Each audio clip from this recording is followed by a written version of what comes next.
গাজীপুরে গজাবেন ভাই। ভাই উত্তরা। আসসালামু আলাইকুম। ওয়ালাইকুম আসসালাম আঙ্কেল। এত রাতে বাড়ি ফিরছেন নাকি? ওই দাদু বাড়ি যাচ্ছি আর কি, বহু বছর পর। ও গাজীপুর। জি জি।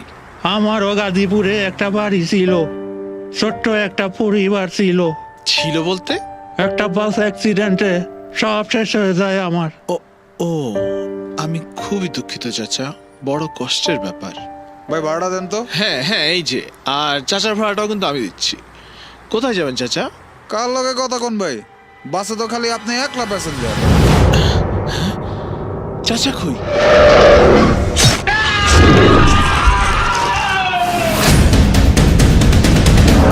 ভূত কথা। Let there be fear with Fly.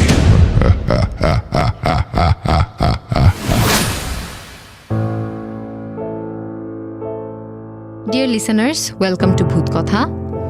আশা করছি আমাদের পুরো শোটাতেই আমাদের সাথেই থাকবেন।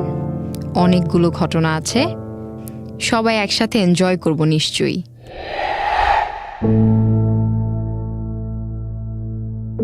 চট্টগ্রাম নামটা শুনলেই ঘোরাঘুরি, পাহাড়, মেজবান, আতিথেয়তা, এমন অনেক কিছুর নাম চলে আসে আমাদের মাথায়। তবে আমরা যার কথা শুনব তার ব্যাপারটা একটু ভিন্ন। নাম প্রকাশ না করার শর্তে তিনি আমাদেরকে নিজের জীবনে ঘটে যাওয়া ভৌতিক সত্যি ঘটনাটি পাঠিয়েছেন। ঠিক ভৌতিক না, তিনি তার এই অভিজ্ঞতাটাকে অদ্ভুত কিছু বলেছেন। বর্তমানে তিনি চকবাজার থাকেন, ছোটবেলায় থাকতেন দাদুর বাসা চাঁদগাঁওতে। 5 সদস্যের পরিবার তার। গ্রামের বাসায় তেমন যাওয়া হয়নি কখনোই। ক্লাস 1-এ থাকাকালীন আলাদা বাসায় থাকা শুরু করেন তিনি। আজকে যে ঘটনাটি সেটি শুরু হয় ঠিক ক্লাস 5 থেকে। চলুন ঘটনায় যাই। আমরা প্রথম যে বাসা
আসলো কোথা থেকে? তখন আমরা ভয় পাওয়ার থেকে বেশি আশ্চর্য হয়েছিলাম। তবে আমি পরবর্তীতে ওই ঘটনাটা আসলে ভুলেই যাই। এর 1 মাস পর আমার পিএসসি পরীক্ষা। যেদিন থেকে আমার পিএসসি পরীক্ষা শুরু হয়েছিল, ডিসেম্বরের 11 তারিখ থেকে, সেদিন থেকেই আমরা লক্ষ্য করি আমরা যতবার বারান্দায় কাপড় শুকাতে দিই ততবার ওই কালো কাপড়টা কোথা থেকে যেন চলে আসে। ঠিক সেই কালো কাপড় যেটা আমি আর আমার মা দেখেছিলাম আমার রুমে 1 মাস আগে। প্রায় প্রতিদিন এই ঘটনা ঘটে। ওই কালো কাপড় মা নিয়ে বাইরেও ফেলে দিতেন, তারপরও সেই কাপড় দেখা যেত। এবার আমরা বিষয়টা বাবাকে জানাই। বাবা ঠিক করেছেন আমার পরীক্ষার পর আমাদের বড় হুজুরকে বিষয়টা জানাবেন। আমাদের একজন পারিবারিকভাবে পরিচিত খুব বড় মাপের একজন হুজুর আছেন, তিনি এসব বিষয়ে খুব ভালো জানেন। যাই হোক, আমার পরীক্ষা শেষ হয় ডিসেম্বরের 18 তারিখে। সময়টা ছিল 2015 সাল। 18 তারিখই হুজুর আমাদের বাসায় আসেন। তিনি আসার পর বাবা আগে বিষয়টা জানিয়ে রাখলেও আবার খুলে বলেন। তিনি এটা জানার পর আমার রুমে যেতে চান। তার কথা মতো আমরা তাকে আমার রুমে নিয়ে যাই। তিনি সেই রাতটা আমার রুমে থাকতে চান। তার কথা মতোই আমরা তাকে সেখানে শুতে দিই। খাবারটাও হুজুর আমার রুমেই খান। পরদিন সকালে খাওয়া শেষ করার পর তিনি বাবাকে আলাদা করে ডেকে নিয়ে যান এবং বলেন ওই ঘরে কিছু আছে যেটা অত্যন্ত খারাপ। তিনি তাড়াতাড়ি ঘর বন্ধ করতে বললেন এবং আমাকে আমার রুমে রাখতে বারণ করেন। এরপর থেকে আমি আমার ভাইয়ের সাথেই থাকতাম। ঘর বন্ধ করার পর থেকে প্রতি মাসে মাসে আমরা কোরআন খতম দেওয়াতাম আমাদের বাড়ির 11 জন হুজুর দিয়ে। এরপর থেকে প্রায় 2 বছর আর কোনো ঘটনাই ঘটেনি। যখন আমি ক্লাস 9-এ উঠলাম তখন থেকে আবার সমস্যার শুরু। তখন আগের কথা ভুলেই গিয়েছি আমরা প্রায় সবাই। মাঝে মধ্যেই ওই ঘরে যাওয়া হতো আর আমি ওই রুমে প্রায় অজ্ঞান হয়ে যেতাম। কিছু অদ্ভুত আচরণ করতাম, সবাইকে মারতাম। সপ্তাহে অন্তত 1 দিন হলেও আমি এমন করতাম। আর ওয়াশরুমে ঘন্টার পর ঘন্টা গোসল করতাম। কিন্তু আমার মনে হতো আমি মাত্র 15 থেকে 20 মিনিট ছিলাম।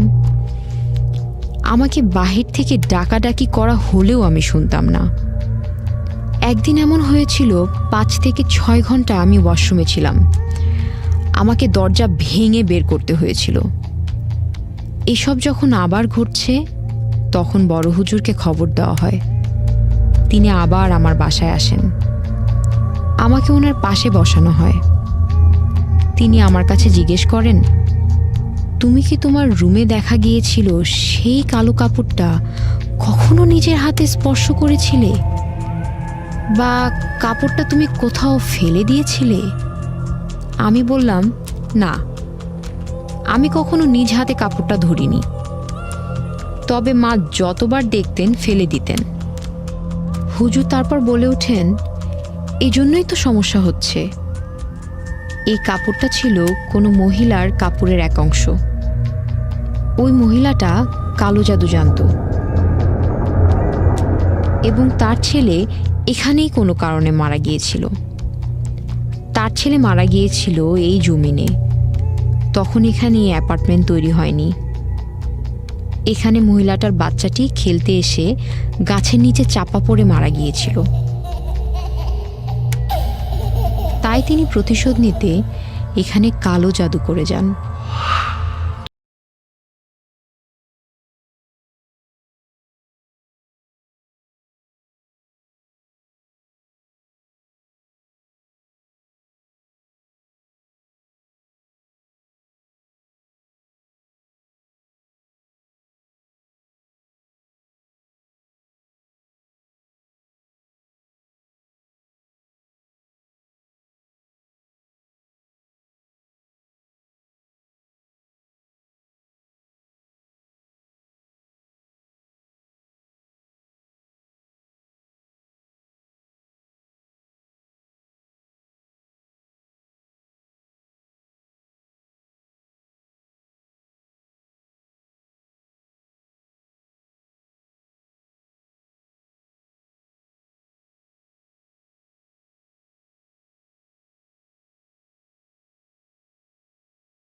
আমার মা পরপর 5 দিন আমাকে ভোর 4টার সময় ওই রুমে দেখেন। মা বাবাকে বলে আবারও হুজুরকে জানালেন। হুজুর বললেন আমাকে যেন ওই রুমটাতে একদম যেতে না দেওয়া হয়, যেন আমি ওখানে পড়তেও না বসি, অন্য কোনো রুমে পড়ার ব্যবস্থা করতে বললেন। প্রয়োজনে যেতে হলেও যেন সাথে মা অথবা বাবাকে নিয়ে যাই, আর রাত 9টার পর যেন একেবারেই না যাই। এভাবেই চলতে থাকে 2017 সালের জুলাই মাস অবধি। এর মধ্যে প্রায় কোনো না কোনো ঘটনা ঘটতো আমার সঙ্গে। আমার এসএসসির পর আমরা সিদ্ধান্ত নিই যে আমাদের বাসা চেঞ্জ করে চকবাজার চলে আসব। এসব ঘটনার জন্য আমার মানসিক ক্ষতি হলেও শারীরিক কোনো ক্ষতি হয়নি। আমরা চলে আসার 1 মাস আগে জানলাম যে শুধু আমাদের না, বাড়ির 3 আর 4 নম্বর ফ্লোরেও একই সমস্যা হচ্ছে, ঠিক আমাদের বরাবর উপরের ফ্ল্যাটে। আমরা ছিলাম 2 নম্বর ফ্লোরে। তবে এগুলো শুধু মেয়েদের সঙ্গেই হতো, কোনো ছেলের সাথে কখনোই ঝামেলা হয়নি। এর 1 মাস পর আমরা বাসা ছেড়ে দিয়ে চকবাজার চলে আসি। তারপর থেকে আর কোনো সমস্যা হয়নি আমার বা আমার ফ্যামিলির সাথে। এখন আমি ভালো আছি, তবে মাঝে মাঝে আমার সাথে ঘটে যাওয়া ঘটনাগুলো মনে করে খুব ভয় পাই।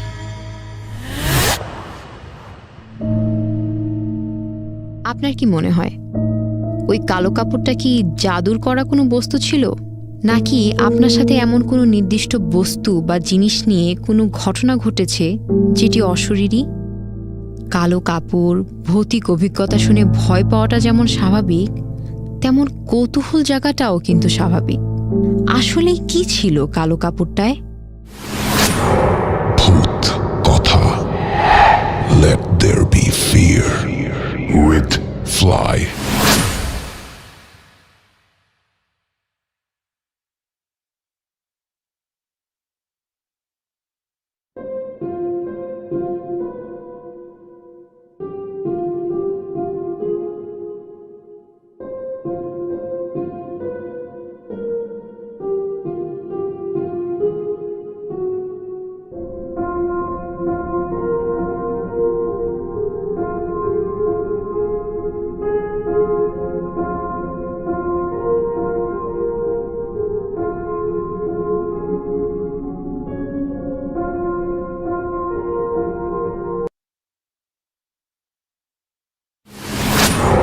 ভূত কথা।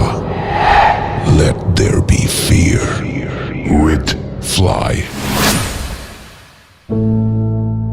আজকের গল্পটা টাঙ্গাইলের গোপালপুরে অবস্থিত দক্ষিণ মান্দিয়া গ্রাম থেকে একজন লিসেনার আমাদেরকে পাঠিয়েছেন।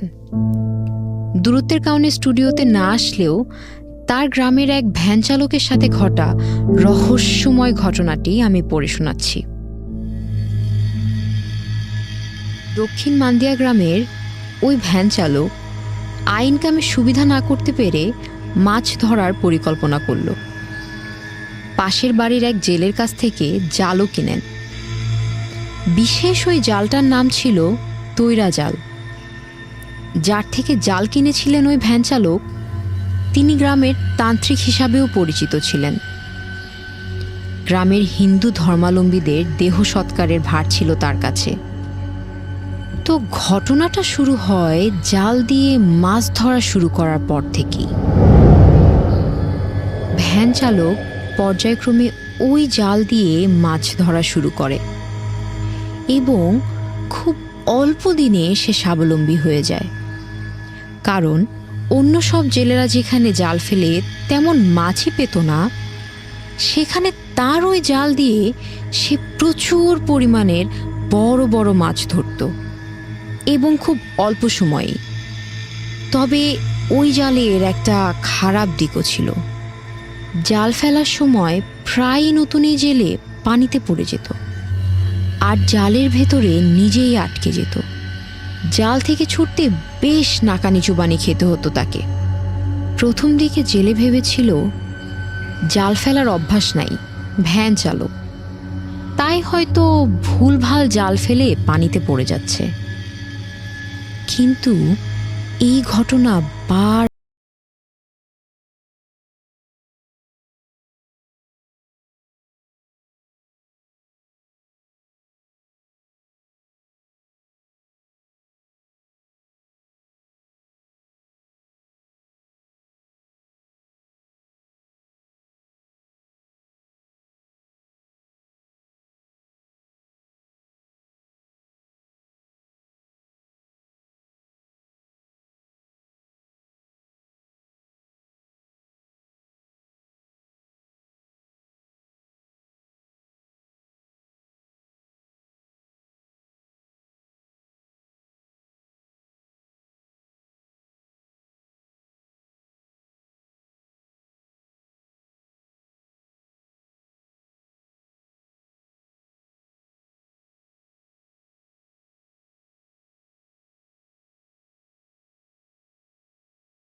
অন্য সব দিনের মতো যথারীতি মাছ ধরায় ব্যস্ত আছে। সে প্রথমেই তার বাবাকে সব ঘটনা খুলে বললেন। তার বাবা বলল যে সে এখানেই ছিল সব সময়, মাছ ধরছিল, নড়েনি। এই শুনে জেলে তো খুব ভয় পেয়ে গেল। পরের দিন জেলে সেই তান্ত্রিকের কাছে গেল যার কাছ থেকে তিনি জালটা কিনেছিল।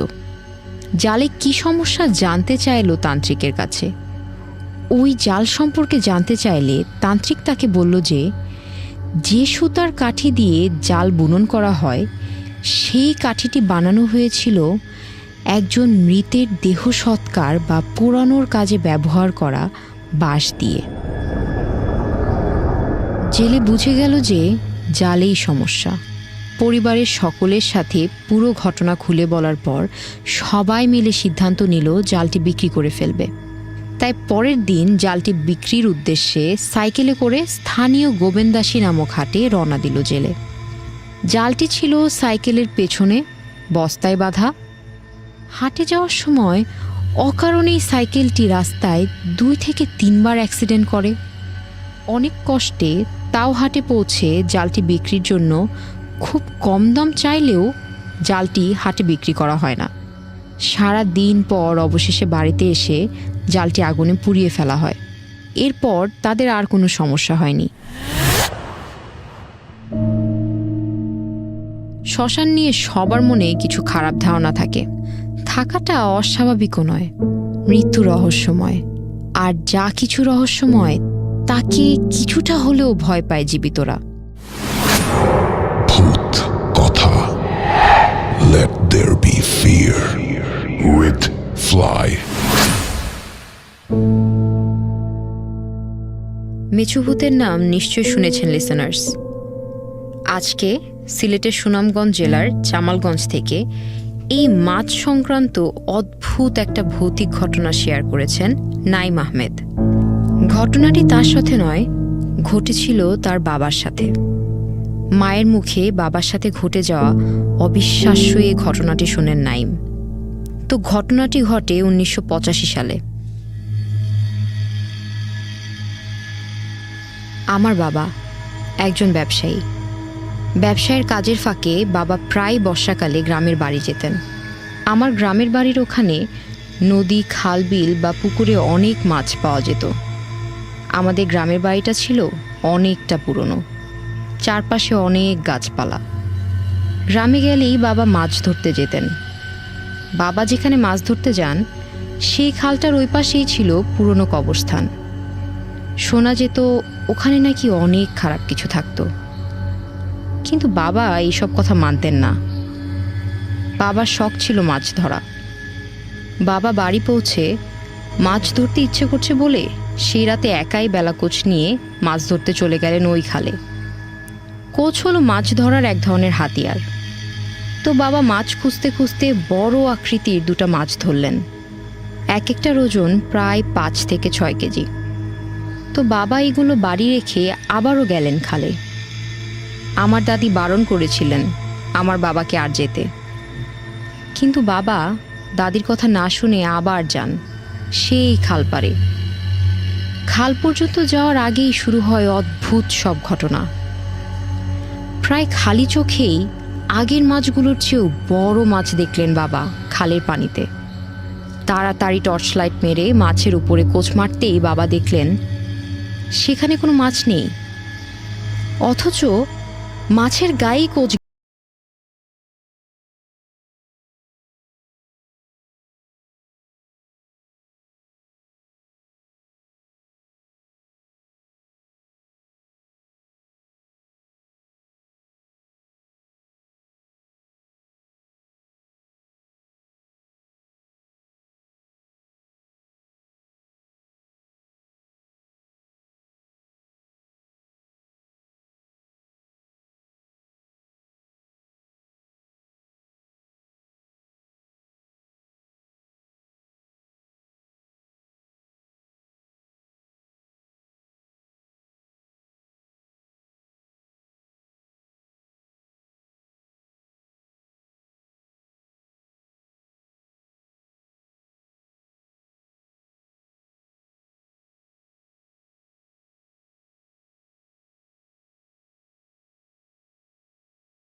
আর এমন কোনো সমস্যাও হয়নি।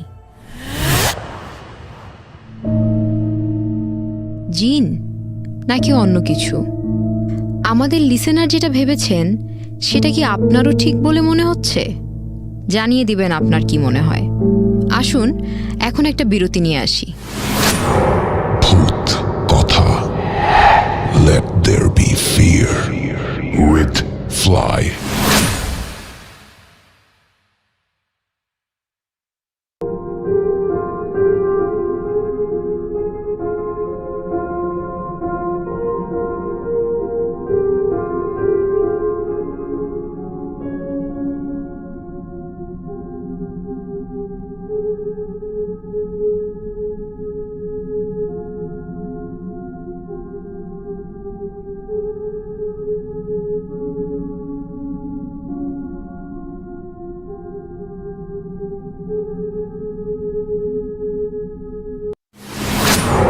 ভূত কথা, let there be fear with Fly.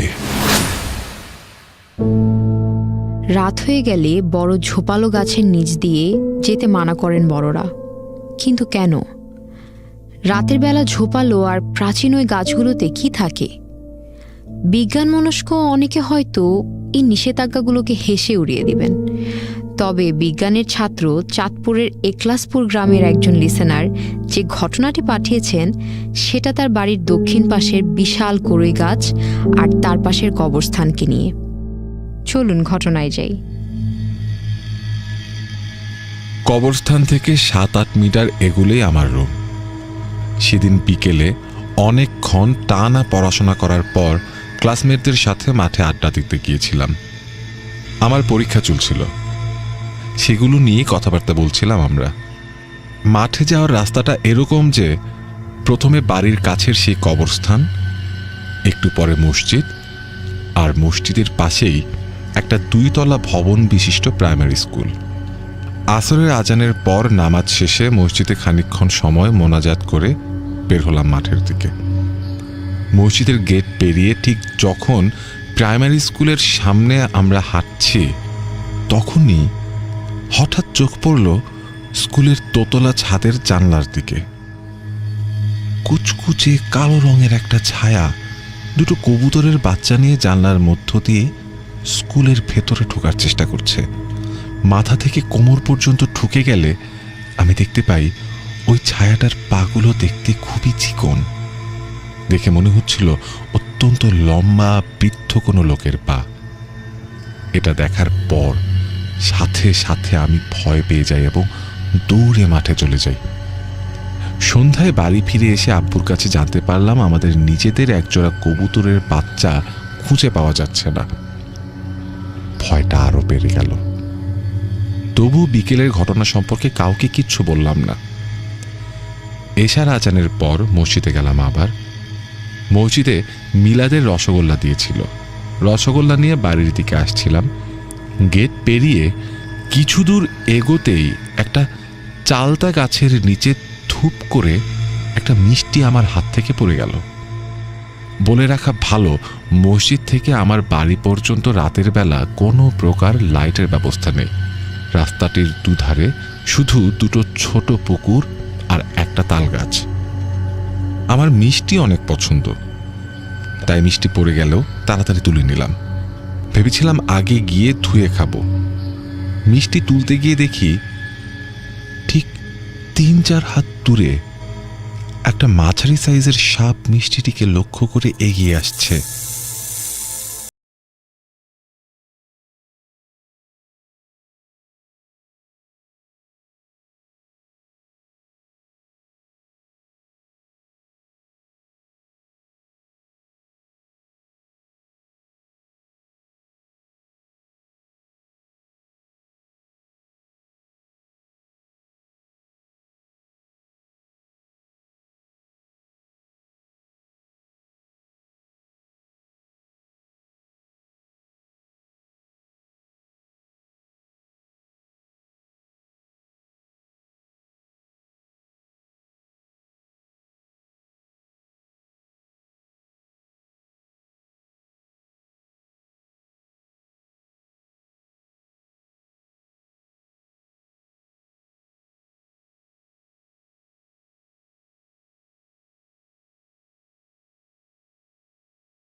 আমি ভয় পেলাম না।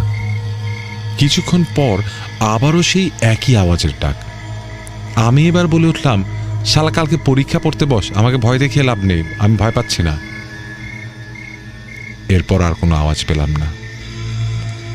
কিছুক্ষণ পর প্রায় 12:30টার কাছাকাছি, চোখে তখন অনেক ঘুম, ভাবছি উঠে পড়ব, এমন সময় আমাকে আবার নাম ধরে ডাকলো। গলাটা আমার খুব পরিচিত মনে হলো। আমি খানিকক্ষণের মধ্যে বুঝে গেলাম যে এটা আমার দাদির গলা। চিনি কিনা 6 বছর আগে মারা গিয়েছেন। ভাবলাম অশরীরই কিছু নাকি। টেবিল থেকে এক লাফে উঠে গিয়ে সরাসরি খাটে গিয়ে শুয়ে পড়লাম। দোয়া কালাম পড়তে লাগলাম। অন্য রুম থেকে ফ্রিজের স্ট্যাবিলাইজারের খানিকটা বেগুনি আলো আসছিল আমার রুমে। হঠাৎ চোখ পড়ল আমার রুমের এক কোণে থাকা আলমারির ওপর। আমি যা দেখতে পেলাম তা আমার কাছে তখন রীতিমতো অসম্ভব কাল্পনিক মনে হচ্ছিল। আমি দেখতে পেলাম ওই যে বিকেলে দেখা কালো পা, রাতে দেখা কালো ছায়া, তারা দুজনই আমার দিকে সবুজ ছলছলে চোখে তাকিয়ে। আমি আরো জোরে জোরে দোয়া পড়তে লাগলাম। লাভ হলো না। ধুম করে কালো ছায়াটা আমার পেটের উপর এসে বসলো। সে বলতে লাগলো, কোনো কাজ হবে না আজ তোর দোয়া কালামে। সাথে সাথে ছায়াটি আমার পেটে চাপ দিল, হাত দিয়ে আমার মাথা চেপে ধরল। আমি চিৎকার করতে পারছিলাম না। মনে হচ্ছিল হিমালয় থেকে একখণ্ড বরফ আমার উপরে রাখা। এক মুহূর্তের জন্য মনে হচ্ছিল মাথার মগজ ছিটকে বের হয়ে আসবে। অনেক কষ্টে চিৎকার করলাম। আমার চিৎকার শুনে আমার মা বাবা দুজনে আমার রুমে ছুটে এলো। মা রুমের বাতিতে জ্বালিয়ে আমার অবস্থা দেখে কান্না শুরু করলো। পরে আমি বিকেলের ঘটনা থেকে শুরু করে সব ঘটনা আমার মায়ের সাথে শেয়ার করি। মা শুনে বলতে লাগলেন, মানা করেছিলাম তোকে মিষ্টিটা খেতে, তাই তো এই অবস্থা। সকালে মা আমাকে আমার নানার কাছে একজন হুজুরের কাছে পাঠায়। ওই দিন হুজুর মসজিদে ছিলেন না, তিনি নাকি ছুটিতে গিয়েছিলেন, তাই মা আমাকে একদিনের জন্য নানার বাড়ি পাঠিয়ে দেন। পরদিন যথারীতি আমরা হুজুরের কাছে উপস্থিত হই। হুজুর আমাকে একটা তাবিজ দিলেন এবং বললেন আমি যেন এটা না হারাই, সবসময় এটা সাথে রাখি। বেশ কিছুদিন ঠিকঠাকই ছিলাম। হঠাৎ একদিন পুকুরে গোসল করতে গিয়ে আমি তাবিজটি হারিয়ে ফেলি। মা জানার সাথে সাথে নানাকে ফোন করেন। নানা কিছুক্ষণের মধ্যে চলে আসেন। দুপুরের খাবার শেষ করার সাথে সাথেই নানা আমাকে ওই হুজুরের কাছে নিয়ে যাওয়ার জন্য রওনা হন। বলে রাখি, হুজুরের কাছে যাওয়ার বেলায় মাঝখানের রাস্তাটি এরকম যে দুধারে কেবল কৃষ্ণচূড়া গাছ, বেশ কিছু তাল গাছও আছে সাথে। চারিদিকে যত দূর চোখ যায় কেবল সোনালি ধান ক্ষেত। ওই দিন দুপুরবেলা হালকা বাতাসও ছিল। আশেপাশের সবাই তখন বিশ্রাম নিতে ব্যস্ত। কিছু দূর এগোনোর পর হঠাৎ আমার মনে হলো আমার বাম পা খুব শীতল এবং শক্ত কিছুর সাথে ধাক্কা খেল। আমি নিচের দিকে তাকিয়ে দেখতে পেলাম সেখানে কিছুই নেই। মনে মনে ভয় পেতে লাগলাম। নানা আমার চেয়ে 2-3 হাত সামনে ছিল। আমি নানাকে ডেকে দাঁড়াতে বললাম। নানা যখনই আমার দিকে মুখ ফেরালেন,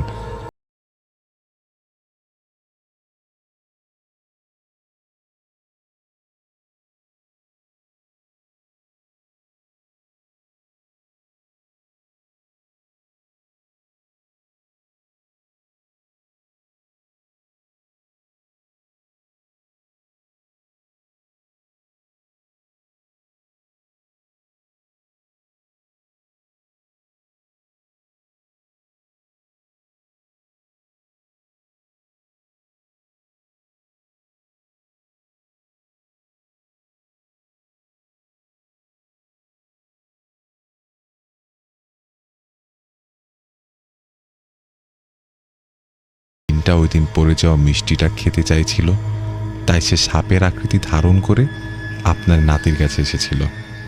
আপনার নাতিকে রাতে ডেকে ডেকে বিরক্ত করাও ওরই কাজ ছিল। এরপর আমরা বাড়ি চলে আসলাম। হুজুরের কথা মতো 40 দিন তাবিজটা নিজের কাছে সাবধানতার সাথে রাখলাম। এরপর আমার আর কোনো সমস্যা হয়নি। জিনের মিষ্টির প্রতি টান আমাদের কারোই অজানা নয়। পুরনো ঢাকার মিষ্টির দোকানে জিনের আনাগোনা দেখা যায় প্রায়ই। সম্প্রতি এই নিয়ে একটা শর্ট ফিল্মও বেশ জনপ্রিয় হয়েছে। আপনার কি মনে হয় জিনের সাথে মিষ্টি খাওয়ার এই যে একটা যোগাযোগ, সেটা আসলে কতটুকু সত্যি? ফিরে আসছি একটি বিরতির পর। ভূত কথা। Let there be fear with Fly.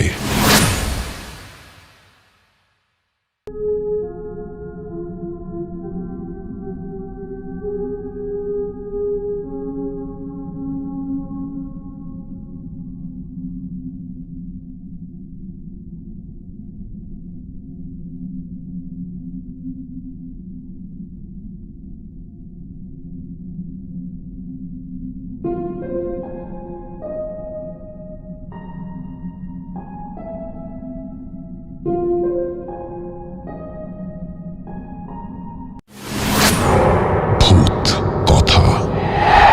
Let there be fear with Fly. আমাদের চারপাশে ঘটে যাওয়া অনেক ঘটনারই ব্যাখ্যা থাকে না, হয় না। ভূত, প্রেত, অলৌকিক কোনো নাম দিয়ে আমরা এই ঘটনাগুলোর, কিন্তু আসলেই এই যে একটু অন্যরকম কিছু অনুভব করি আমরা, সেটা আসলে কি? আজ এমন ব্যাখ্যাহীন একটা ঘটনার কথাই আমাদের সাথে শেয়ার করছেন আমাদের একজন লিসেনার। ঘটনাটি ঘটে আজ থেকে অনেক দিন আগে। তখন তিনি ক্লাস 8-এর ছাত্র। সে বছর সেপ্টেম্বরে আমি শারীরিকভাবে কিছুটা অসুস্থ হয়ে পড়ি। কদিন ধরে খাওয়া দাওয়ার রুচি কমে গিয়েছিল, খুব বেশি খেতে পারতাম না। তো আমার মা একদিন আমাদের বাড়ি থেকে প্রায় 1 কিলোমিটার দূরে এক মহিলার কাছে চিকিৎসার জন্য আমাকে নিয়ে গেলেন। সবাই বলতো মহিলাটি জিন হাজির করার মাধ্যমে চিকিৎসা করান। তো আমি ওখানে যাওয়ার পরে দেখলাম যে মহিলাটি বসে বসে শুধু তুলছে, তার চোখ বন্ধ। মনে হলো ওনার কাঁধেই বোধহয় কোনো জিন বসে আছে।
বাতাস, সাথে মেয়ে কণ্ঠে কান্নার আওয়াজ শুনতে পেলাম।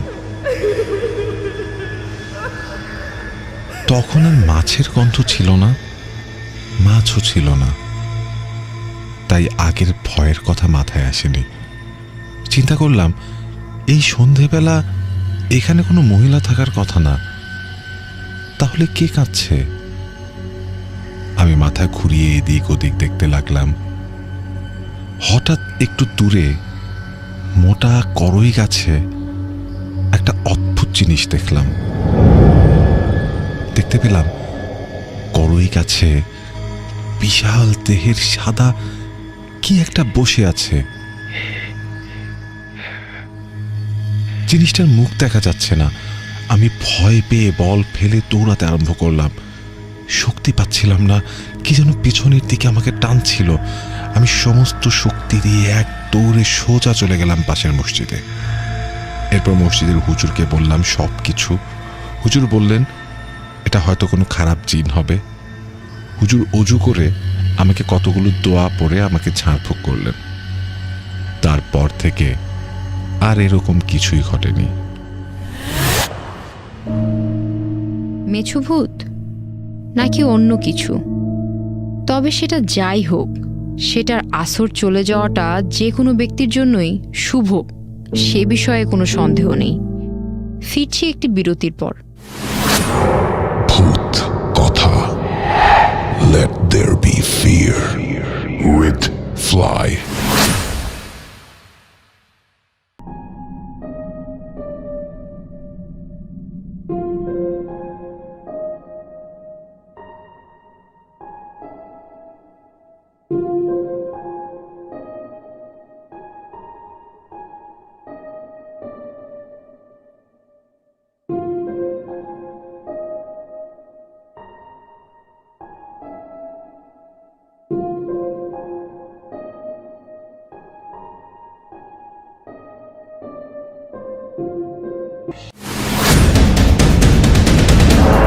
ভূত কথা, let there be fear with Fly.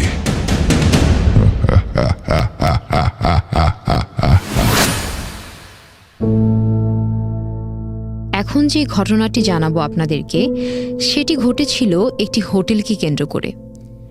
যিনি গল্পটি শেয়ার করেছেন তিনি তখন সেই হোটেলেই কাজ করতেন। সঙ্গত কারণেই আমরা তার নামটা প্রকাশ করতে পারছি না, তো আমি তার পাঠানো লেখাটি পড়ে শোনাচ্ছি আপনাদেরকে। ঘটনাটি ঘটেছিল আমি যেই হোটেলে কাজ করি ওই হোটেলের 2য় ফ্লোরে। আমাদের হোটেল নিয়ে আরও অনেক ঘটনা আছে, তা আমি অন্য কোনো দিন শেয়ার করব। বলে রাখা ভালো, আমার হোটেলে 2টি টাওয়ার আছে, টাওয়ার এ এবং টাওয়ার বি। আমার সাথে ঘটনাটি টাওয়ার এতে হয়েছিল। আমাদের হোটেলের টাওয়ার এতে 2য় তলায় একটি স্টোর রুম আছে। তো আমি আবার নাইট শিফটে কাজ করি। আমি ভাবলাম যে 2-1 ঘন্টা রেস্ট করলে কাজ করতে ভালো লাগবে। তো আমি কিছুক্ষণ রেস্ট করার জন্য ওই দোতলার স্টোর রুমে চলে যাই। প্রায় 2 থেকে 3 দিন আমি ওই রুমেই ঘুমাই। কিন্তু যতদিন ঘুমিয়েছি আমার কাছে কেমন যেন একটা অন্যরকম লাগতো, যেমন পুরো শরীর একদম ভারী ভারী লাগতো। আর এমন মনে হতো যে কেউ যেন রুমের ভিতরে হাঁটছে। এসব আমি পাত্তা না দিয়েই কিছুদিন ঘুমাই। তবে রুমটা হলো একদম ছোট, শুধু কিছু বেডশিট আর কিছু বালিশ রাখা ছিল। ওই রুমে একজন ঘুমালে হাঁটার মতো আর কোনো জায়গাও থাকে না। আমি প্রায় 2 থেকে 3 দিন ওই রুমেই ঘুমাই। তারপর কিছু অ্যাবনর্মাল ফিল হয় দেখে আমি ওই রুমে আর ঘুমাইনি। তার কিছুদিন পর আমি এবং আরেকজন, আমরা 2 জন নাইট ডিউটি করি। তখন কোনো একটা কারণে আমার সাথে যে কাজ করে ওর সাথে আমার একটু ঝগড়া হয়। তো আমি ওর সাথে রাগ করে প্রায় 2টা বা 2:30টার দিকে দোতলার ওই স্টোর রুমে চলে যাই ঘুমানোর জন্য। আর একটা কথা, আমি ওই রুমে যখনই ঘুমাতাম আমার কাছে মনে হতো যেন 5 মিনিটে এত পরিমাণের ঘুম আসতো যেন আমি প্রায় 7 দিন ধরে ঘুমাইনি। তো আমি চলে যাই ঘুমানোর জন্য, কিন্তু শোয়ার পরে ওই আগের মতোই 5 মিনিটে আমার ঘুম চলে আসে, যেন অনেক দিন পর ঘুমাচ্ছি। যাই হোক, কতক্ষণ ভালোই গেল, ঘুমাচ্ছি।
লিফট দিয়ে গ্রাউন্ড ফ্লোরে চলে যাই।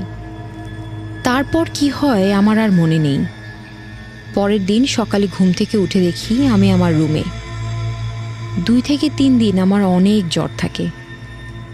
তারপরে এখানে একটা মসজিদ থেকে হুজুর এনে দোয়া পড়ি।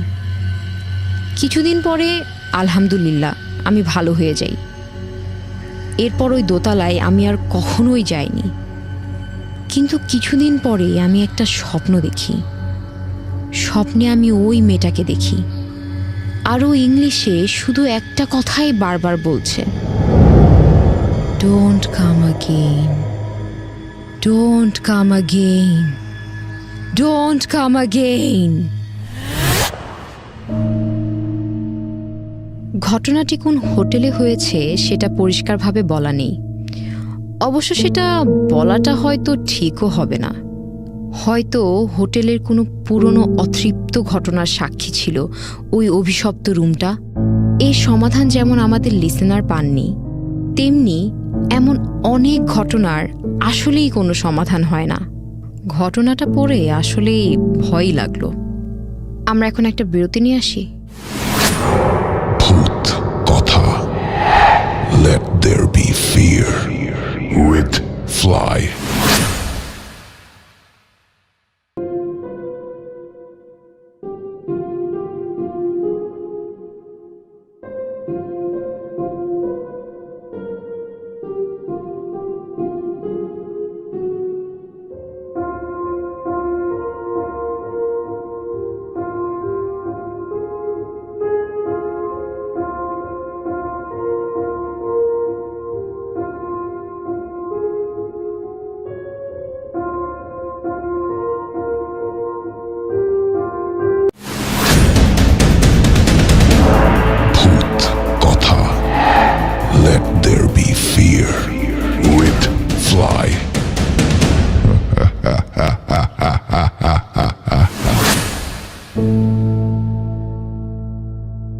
এবার যিনি তার জীবনের ভৌতিক রহস্যময় অভিজ্ঞতার কথা আমাদের সাথে শেয়ার করেছেন, তিনি 2011 সাল থেকে আমাদের সাথে আছেন।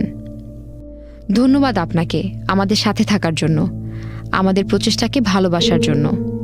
আমাদের এই একনিষ্ঠ লিসেনার তার গল্পটি পাঠিয়েছেন মালয়েশিয়া থেকে। প্রবাসী বিধায় স্টুডিওতে আসতে পারেননি, তবে তার নানার মুখে শোনা সত্যিকারের একটা ভৌতিক অভিজ্ঞতা পাঠিয়ে দিয়েছেন আমাদের কাছে।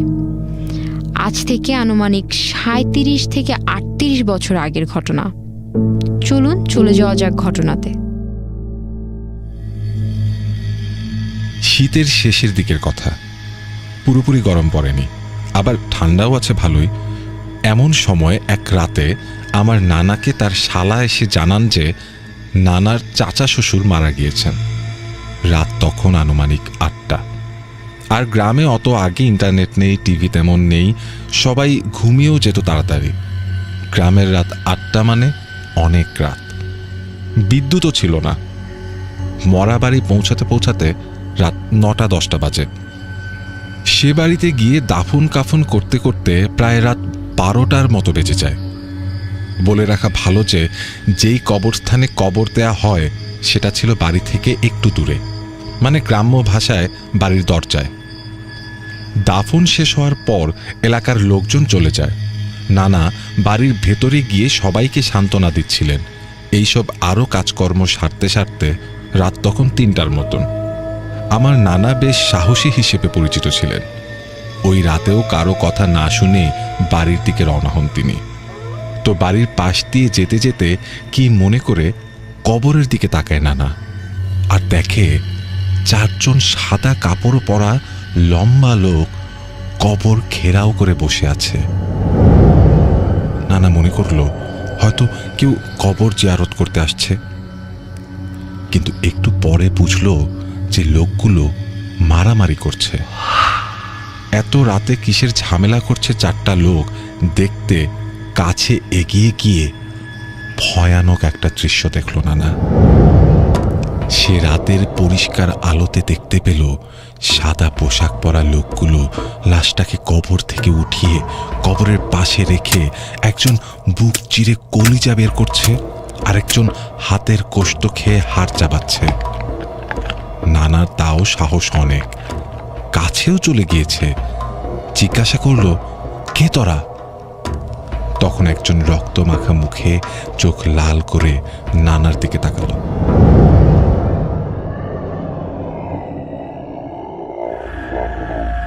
নানা সাথে সাথে বুঝতে পারলেন যে এটা আদমখোর। ওই এলাকায় এমন মাঝে মধ্যেই হতো, কবরের লাশ খেয়ে নিত আদমখোরেরা। নানা অনেকটা ভয় পেলেও মাথা কাজ করছিল তার। সে চিৎকার দিয়ে বাড়ির দিকে দৌড় দেয়। তার চিৎকার শুনে বাড়ির লোকেরা বেরিয়ে দেখে এই অবস্থা। একটা শাবল নিয়ে নানা কবরের দিকে আগায়, পেছনে বাড়ির বাকিরা গিয়ে দেখে মাত্র কবর দেওয়া লাশের ছিন্ন ভিন্ন অবস্থা। পরে নানা সবাইকে ঘটনা খুলে বলেন। পরে ওই লাশ আবার কবর দেওয়া হয়। সেই রাতে আর কেউ বাড়ি যায়নি, কবরের পাশেই পাহারা দেয়। নানা বাড়ি ফেরার পর জ্বর আসে। প্রায় 1 সপ্তাহ জ্বর থাকার পর নানা সুস্থ হয়।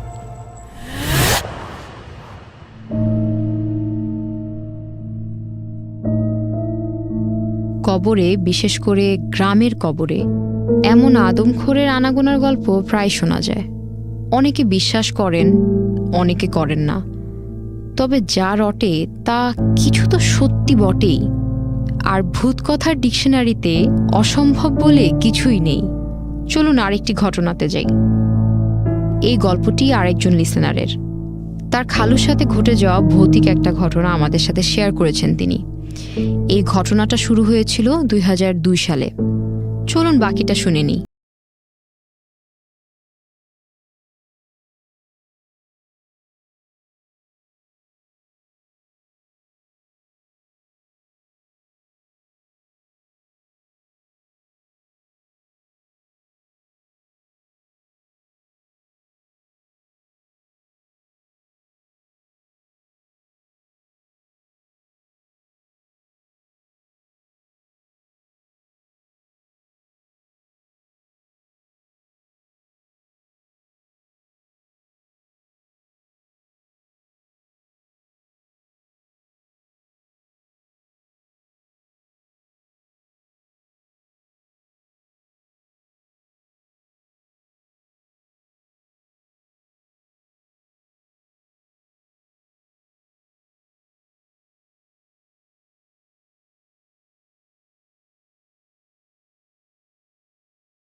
এরপর সে তার পেছন পেছন ফলো করতে করতে একসময় একটা নদীর ধারে চলে যায়।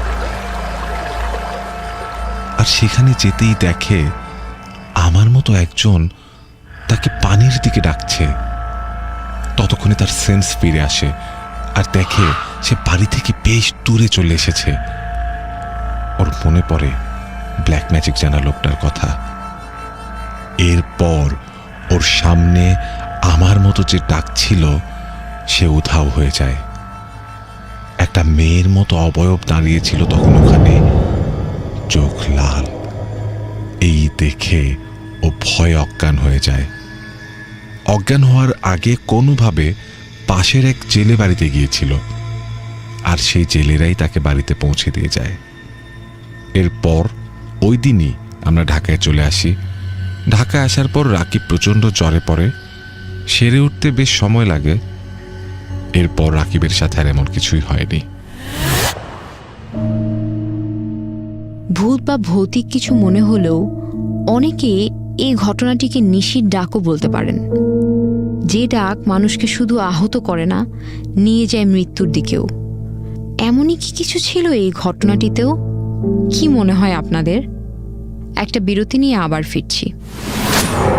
ভূত কথা, let there be fear with Fly.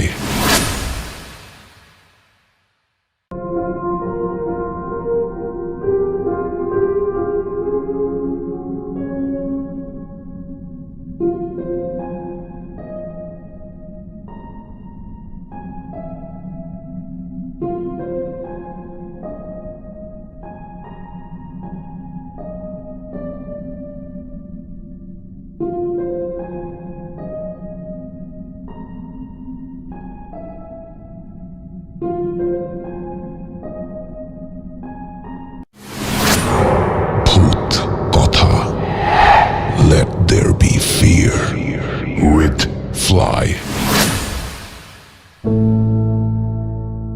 আজকের ঘটনাটি পাঠিয়েছেন আমাদের একজন লিসেনার। করোনার প্রকোপ চলছিল তখন। ঘটনাটি ঘটে কানাডায়, তার বোন আনজিলার সাথে। বোনের বাড়ি থেকে কলেজ দূরে বিধায় আনজিলা সেবার হোস্টেলে ওঠার জন্য জেদ ধরে, আর একসময় উঠেও যায়। এরপর কি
রুমের ভিতরে কারোর সাথে কথা বলছে।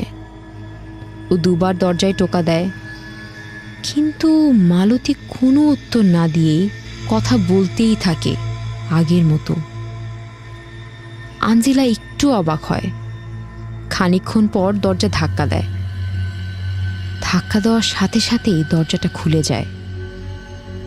আনজিলা দেখল মালতী একটা ছায়ার সাথে কথা বলছে, যেটা অনেক লম্বা আর অনেক কালো। সে ভাষা বুঝতে পারেনি, তাই সে বোঝেনি মালতী তার ভাষায় কি বলছে সেই কালো ছায়াকে। কিন্তু মালতী কিছু একটার জন্য অনুরোধ করছিল, কখনো কথা বলতে বলতে রেগেও যাচ্ছিল। মালতী আঞ্জিলাকে খেয়াল করেনি, কিন্তু ছায়াটা মনে হয় বুঝতে পেরেছিল যে তাদেরকে কেউ দেখছে।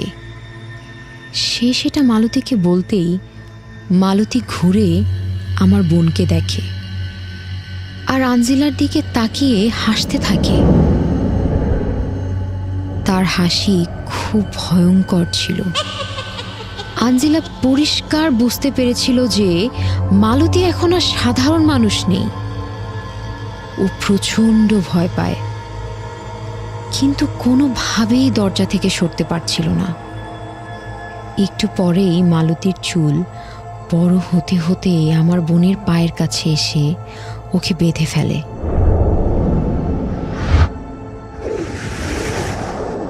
আঞ্জিলা ভয়ে চিৎকার করতেও পারছিল না। এক পর্যায়ে আমার বোন অজ্ঞান হয়ে যায়। পরের দিন ওই হোস্টেল থেকে ফোন পেলাম। অ্যাডমিন আমাকে বলছিল আঞ্জিলাকে কিছু সময়ের জন্য বাসায় নিয়ে যেতে, যাতে সে ভালো বোধ করতে পারে। পরের কয়দিন ওর জ্বর ছিল, সারাক্ষণ ভয় পেত। পরে সে আমাকে এবং আমার স্বামীকে পুরো ঘটনাটা খুলে বলে। প্রথমে আমরা বিশ্বাস করতে পারিনি। আমরা হেসে ও যে ভুল দেখেছে সেটা বোঝাচ্ছিলাম, কিন্তু পরে ওর পায়ের দাগটা দেখে আমরাও ভয় পেয়ে যাই। পরে আমরা জানতে পারি যে মালতী হোস্টেল ছেড়েছে এবং এই ঘটনার পর থেকে কেউ আর তাকে দেখেনি। সে কোথায় গেছে তাও কেউ জানে না। হোস্টেলের রুমে শুধু এমন না, আরও অনেক ভয়ঙ্কর ঘটনাও শোনা যায়। অনেককে হোস্টেল রুমের অশরীরী তাড়া করে ফেরে হোস্টেল ছাড়ার পরেও। তবে শুনে খুব ভালো লাগলো যে আঞ্জিলা বর্তমানে ভালো আছেন। শুভকামনা আপনার জন্য। আপনার সাহসিকতার প্রশংসা করতে হয়। আমরা আজকের শোয়ের প্রায় শেষে চলে এসেছি। একটা ব্রেক নিয়ে এখনই ফিরে আসছি। ভূত কথা, let there be fear with Fly.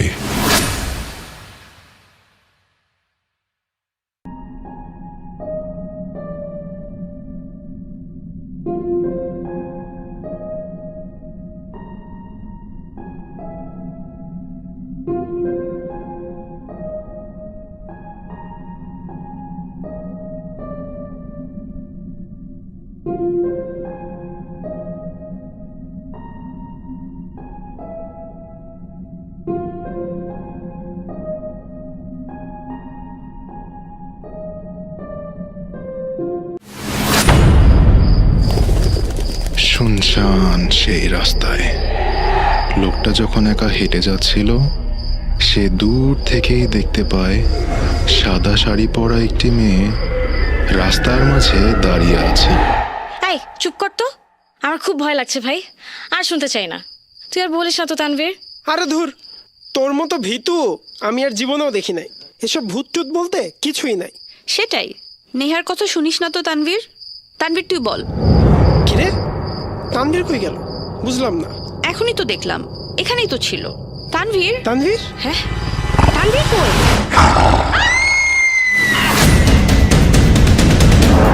ভূত কথা, let there be fear with Fly.